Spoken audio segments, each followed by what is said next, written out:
right, on a contour on C, where C is the curve of 1 plus t, 1 minus t, t. You can think of this as a, this is going to be a straight line actually, but in general it can be a curve. You can think of this as x of t, or y of t, z of t. It's a parametric curve that goes through x, y, z, like that. So the idea is basically just break it down and do it one thing at a time. So first you do del phi. So that is, remember the nabla is d dx, d dy, d dz, and phi is this. So now you just, because this is a vector, this is like a scalar part, you can just multiply this in and do the derivative of each of them. So the first one gives you y, partial derivative with respect to x gives you y, partial derivative of y gives you this, partial derivative of z gives you y squared. Okay. So that's that part. Now the dr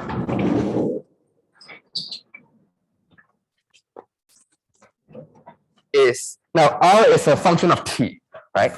So we're given the curve or the straight line in our case, in this simple case. In general, it can be a curve. It's a function of t. So how do you do dr? You can think of it as d, right? X, y, z, like this. And then use chain rule, implicit differentiation with chain rule, like that.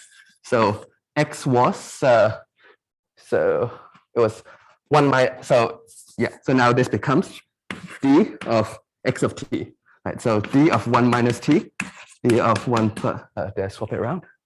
Yeah, 1 plus t and 1 minus t, and then d of t. So do an implicit differentiation, what do you get for the first one? 1 dt, right? Remember the dt. And then here you get minus 1 dt, and then here is just dt. So you can actually factor out the dt like this. Okay, so that's step 2. Now step 3, you can do the whole thing now.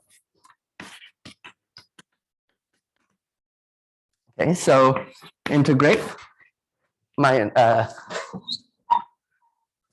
so y 2yz plus x y squared dot 1 minus 1 dt. Now that I have a variable in terms of t, I can change the contour from t from 0 to t equals 1, or just 0, 1, like that.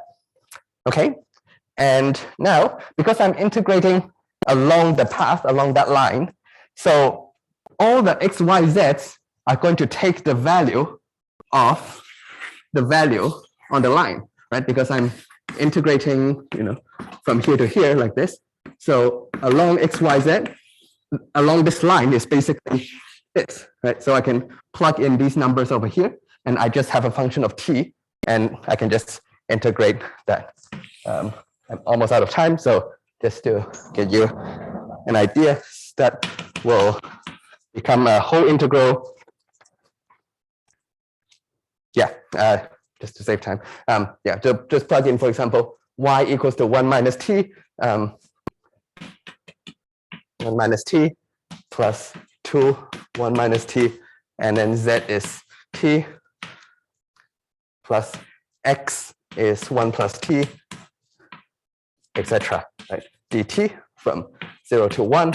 And you can try this as an exercise yourself. The final answer is actually minus 1, right? So see if you can get that. And I'll try to publish the rest of the examples as a video, and also the paper solutions up as well. Yeah. Okay. So any last minute questions?